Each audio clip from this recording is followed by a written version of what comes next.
Hey guys, Gaddock Teeg here, and this is the SWTOR Weekly Digest for June 28th, 2013. Another week, another patch, but this time there's actual content to speak of, so let's cut the chatter and check out the Gold Post summary. On Tuesday, players were treated to the first major-minor update of... or is it minor-major update? Whatever. Patch 2.2.1 was released on Tuesday. The big highlight is obviously the release of paid character transfers, and from what I've seen the system seems to be going swimmingly, which I guess justifies BioWare taking their sweet time and getting it right. There are a few instances of players losing random achievements and other trivial problems like that. The number one issue causing failed transfers seems to stem from players having too many characters on the destination server already, which does have an in-client warning, but doesn't seem to be working in all cases. If that's the biggest problem with the system, then I think they've got a hit here. The transfer system BioWare has in place is by far the smoothest and most user-friendly I've seen in any MMO, so good job on sticking with it. Also, very quietly slipped into the patch notes is a 30-second increase to the enrage timer of the Dreadguard encounter in both hard and nightmare modes on Terra from Beyond. Anyone who listened to my interview with Drop It Like It's Hot knows a lot about both sides of the argument over this nerf, so if you haven't yet, check out the Unnamed SWTOR podcast episode 4, which I'll link to in the show notes. This will also be one of the big topics I cover in my episode 5 podcast, which should be going live this weekend, so I won't spend much more time on it here.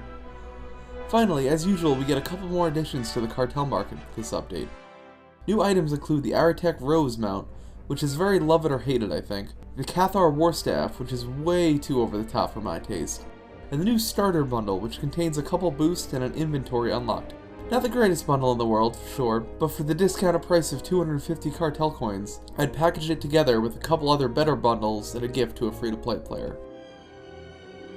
A huge thorn in many players' sides the past few weeks has been the one-time password account recovery system. Players were noting that emails containing the password required to allow players access to the game were taking hours to arrive, if they arrived at all.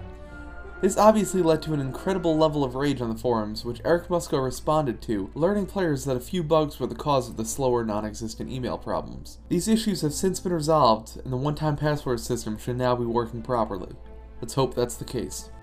BioWare announced this week that the PTS would be taken down on Thursday to prepare for testing of patch 2.3. This raises questions to exactly how many people were able to test Nightmare Mode's Common Villainy. This is the second time S&V was available for test, but in this version character copy was unavailable, and it was only live for around a week. With the debacle that was Nightmare Terra from Beyond, I questioned whether or not enough testing has been done. I guess we'll see in a couple weeks when Scum and Villainy is officially released. But if you're going to put something on the public test, you might as well make sure it's tested properly, right? One interesting debate has cropped up over the past few weeks regarding the recently released encrypted data cubes, which can be obtained via the Archon's contraband packs. The data cubes can be turned in on Nar Shaddaa, leading to a short conversation with the Shadow and rewarding an XP or Valor boost. Players were concerned with story content like this being sold in random cartel packs. Eric Musco chimed in on the debate, saying that data cubes were a test of another way of getting story content into the game. That being said, the community's voice has been heard and the data cubes will not be part of future cartel packs. A few days after that post, Eric clarified that the next cartel pack is already finalized and will contain a new set of encrypted data cubes, but that will be their swan song.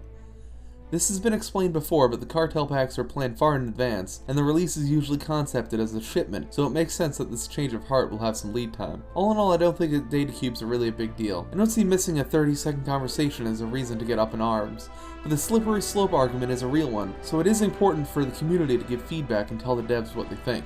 They are listening.